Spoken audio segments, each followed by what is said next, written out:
ओम शांति।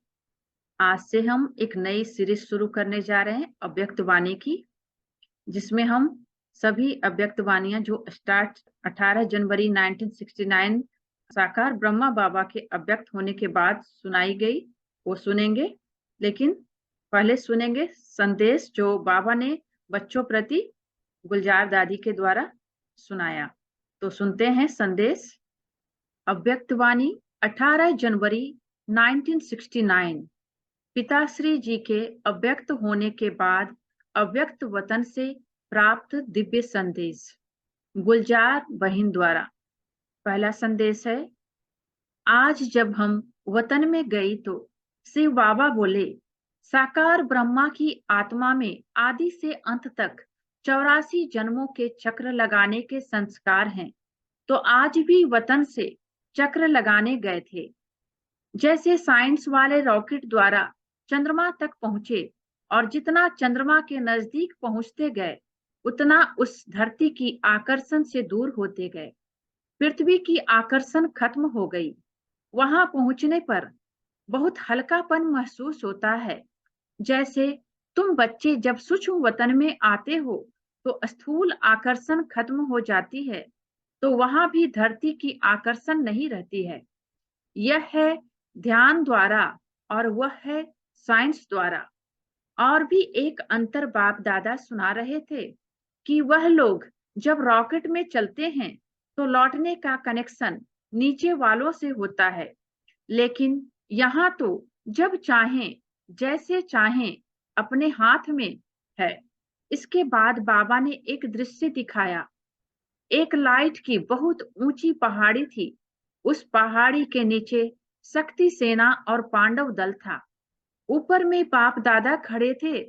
इसके बाद बहुत भीड़ हो गई। हम सभी वहां खड़े ऐसे लग रहे थे जैसे साकारी नहीं, लेकिन मंदिर के साक्षात्कार मूर्त खड़े हैं।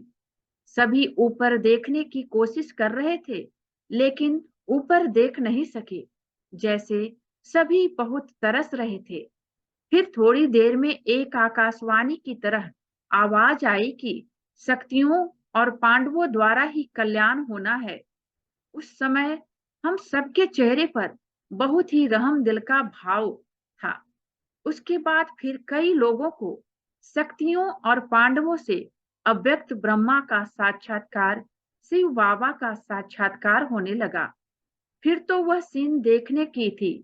कोई हंस रहा था, कोई पकड़ने की कोशिश कर रहा था, कोई प्रेम में आंसू बहा रहा था, लेकिन सारी शक्तियां आग के गोले समान तेजस्वी रूप में स्थित थी। इस पर बाबा ने सुनाया कि अंत समय में तुम्हारा यह व्यक्त शरीर भी बिल्कुल स्थिर हो जाएगा। अभी तो पुराना हिसाब किताब होने के कारण शरीर अपनी तरफ खींचता है, लेकिन अंत में बिल्कुल स्थिर शांत हो जाएगा। कोई भी हलचल न मन में न तन में रहेगी, जिसको ही बाबा कहते हैं देही अभिमानी स्थिति। दृश्य समाप्त होने के बाद बाबा ने कहा, सभी बच्चों को कहना कि अभी देही अभिमानी बनने का पुरुषार्थ करो। जितना सर्विस पर ध्यान है उतना ही इस मुख्य बात पर ध्यान रहे कि देही अभिमानी बनना है। फिर बाबा ने दूसरा संदेश सुनाया। आज जब मैं वतन में गई तो बाप दादा हम सभी बच्चों का स्वागत करने के लिए सामने उपस्थित थे। और जैसे ही मैं पहुंची तो जैसे साकार रूप में दृष्टि से याद लेते थे वैसे ही अनुभव हुआ, लेकिन आज की दृष्टि में विशेष प्रेम के सागर का रूप इमर्ज था। एक एक बच्चे की याद नैनों में समाई हुई थी। बाबा ने कहा, याद तो सभी बच्चों ने भेजी है, लेकिन इसमें दो प्रकार की याद है। कई बच्चों की याद अव्यक्त है और कईयों की याद में अव्यक्त भाव के साथ व्यक्त भाव मिक्स है। 75 बच्चों की याद अव्यक्त थी, लेकिन 25 की याद मिक्स थी। फिर बाबा ने सभी को स्नेह और शक्ति भरी दृष्टि देते गिट्टी खिलाई। फिर एक दृश्य इमर्ज हुआ। क्या देखा? सभी बच्चों का संगठन खड़ा है और ऊपर से बहुत फूलों की वर्षा हो रही है। बिल्कुल चारों ओर फूल के सिवाय और कुछ देखने में नहीं आ रहा था। बाबा ने सुनाया, बच्ची, बाप दादा ने स्नेह और शक्ति तो बच्चों को दी ही है, लेकिन साथ साथ दिव्य गुण रूपी फूलों की वर्षा शिक्षा के रूप में भी बहुत की है। परंतु दिव्य गुणों की शिक्षा को हर एक बच्चे ने यथाशक्ति धारण किया है। इसके बाद फिर दूसरा दृश्य, 3 प्रकार के गुलाब के फूल थे। एक लोहे का, दूसरा हल्का पीतल का और तीसरा रियल गुलाब था। तो बाबा ने कहा, बच्चों की रिजल्ट भी इस प्रकार है। जो लोहे का फूल है, यह बच्चों के कड़े संस्कार की निशानी थे। जैसे लोहे को बहुत ठोकना पड़ता है, जब तक गर्म न करो, हथौड़ी न लगाओ, तो मुड़ नहीं सकता। इस तरह कई बच्चों के संस्कार लोहे की तरह हैं, जो कितना भी भट्ठी में पड़े रहें, लेकिन बदलते ही नहीं। दूसरे हैं जो मोड़ने से व मेहनत से कुछ बदलते हैं। तीसरे वह जो नेचुरल ही गुलाब हैं।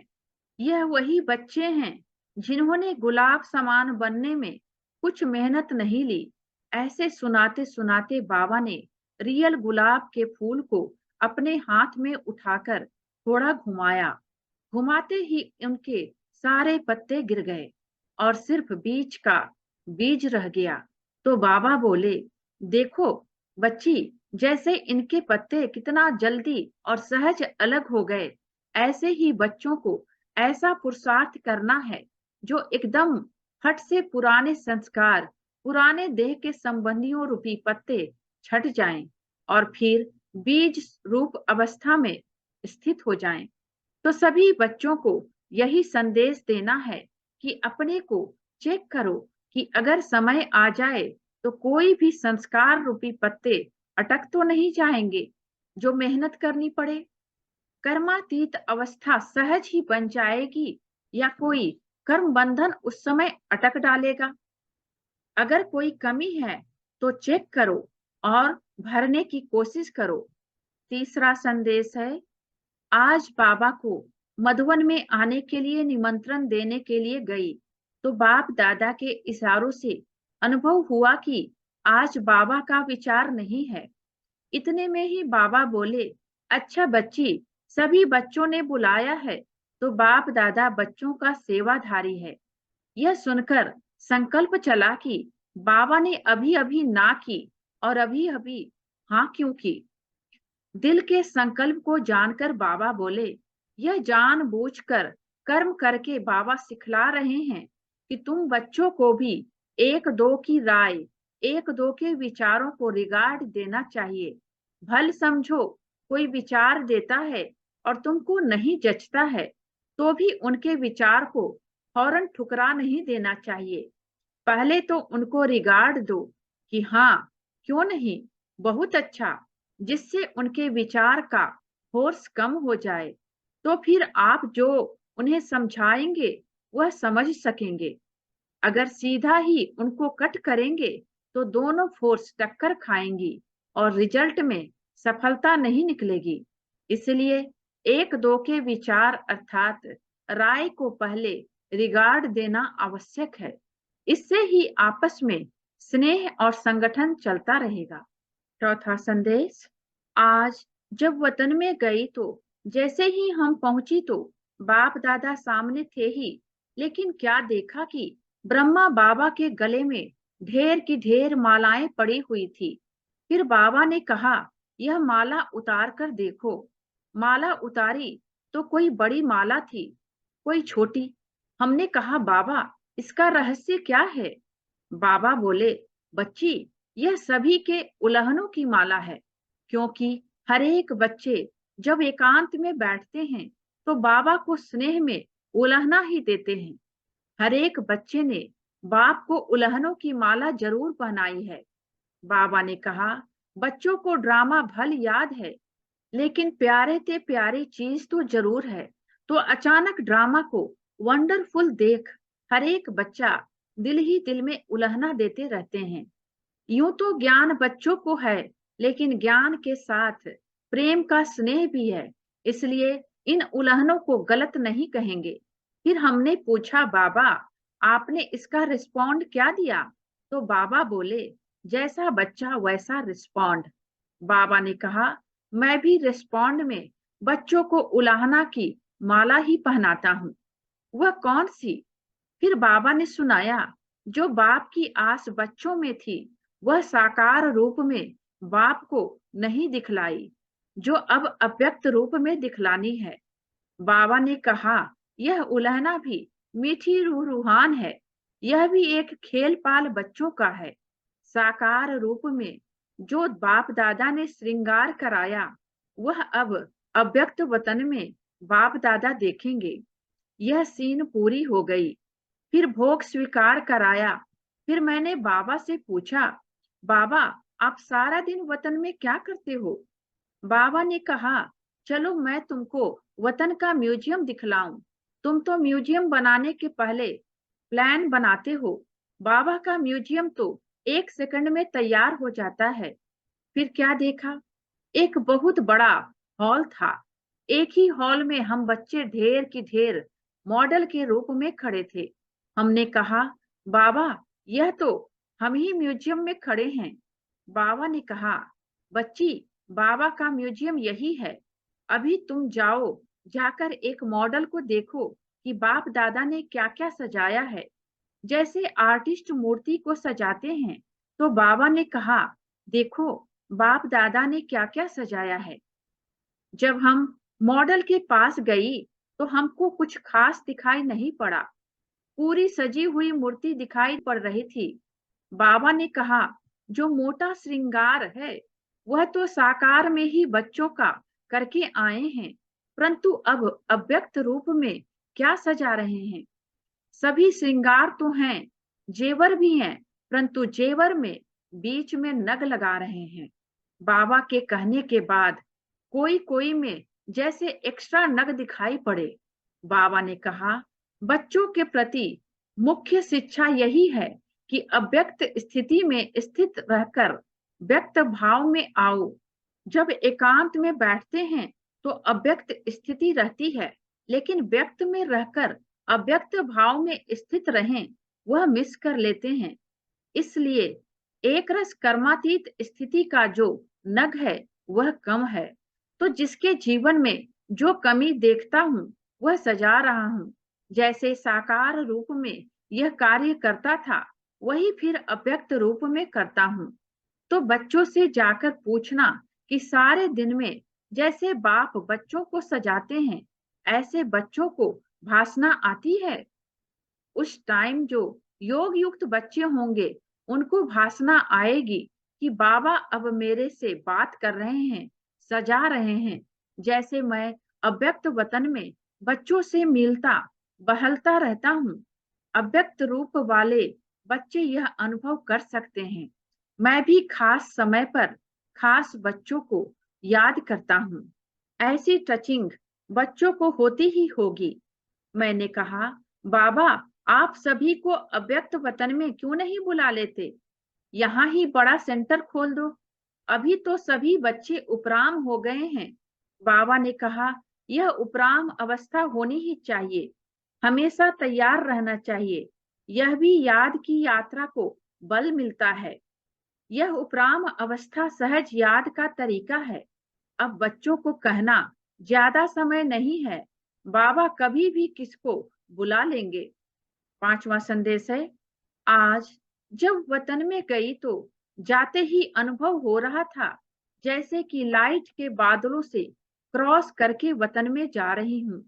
बादलों की लाइट ऐसे लग रही थी जैसे सूर्यास्त होते समय लाली देखने में आती है। जैसे ही वतन में पहुंची तो वहां भी ऐसे ही दिखा कि लाइट के बादलों के बीच बाप दादा का मुखड़ा सूर्य चंद्रमा समान चमकता हुआ देखने में आ रहा था।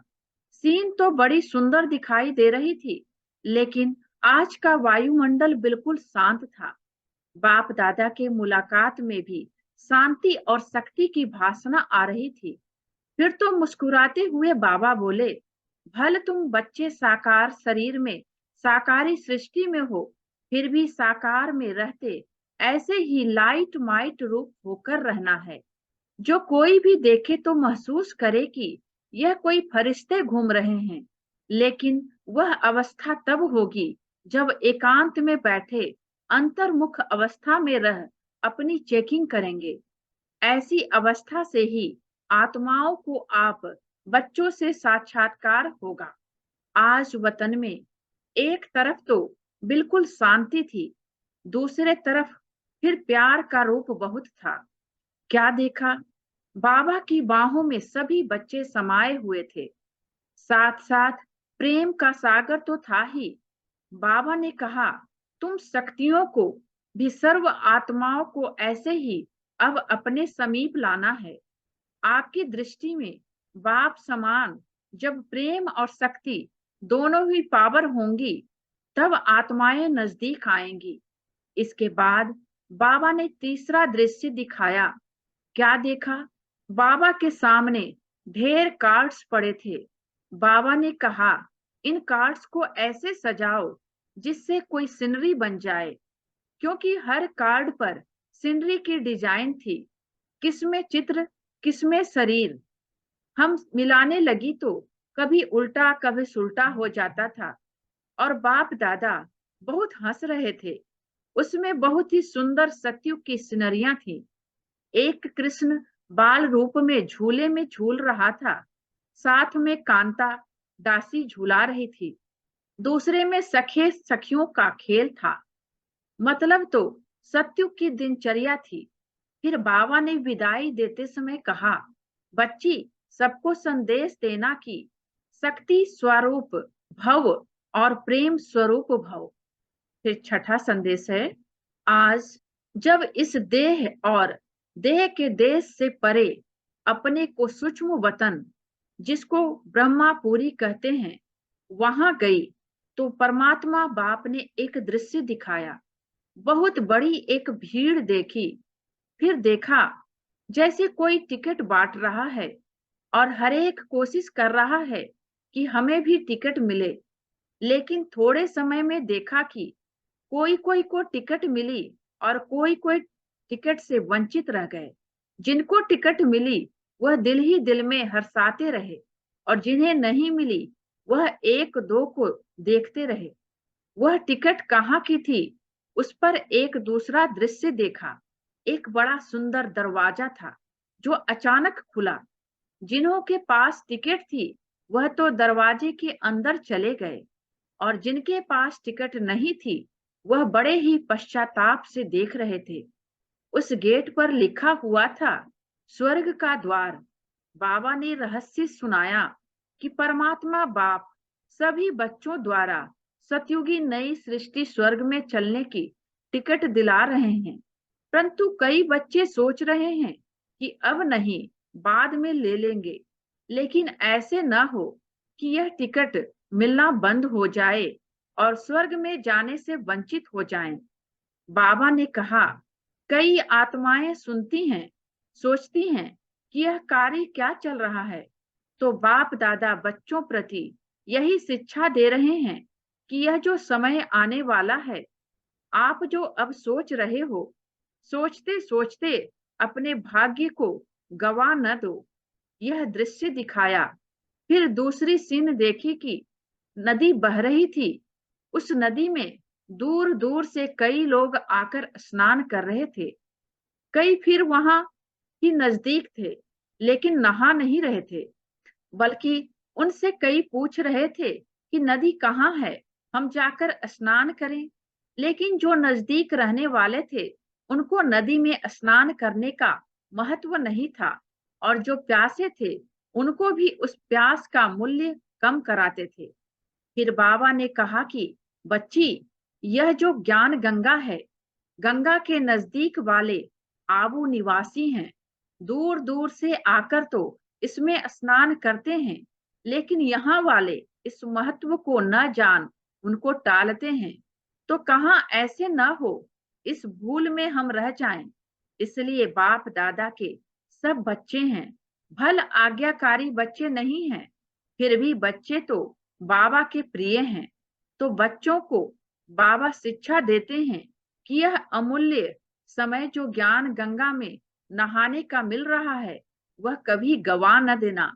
फिर थोड़े समय में देखा कि कईयों ने तो स्नान किया, कईयों ने जल को भरकर रखा, लेकिन कुछ समय के बाद नदी ने रास्ता पलट लिया और जिन्होंने नहीं नहाया न भरकर रखा, वह औरों से एक एक बूंद मांग रहे थे, तड़प रहे थे।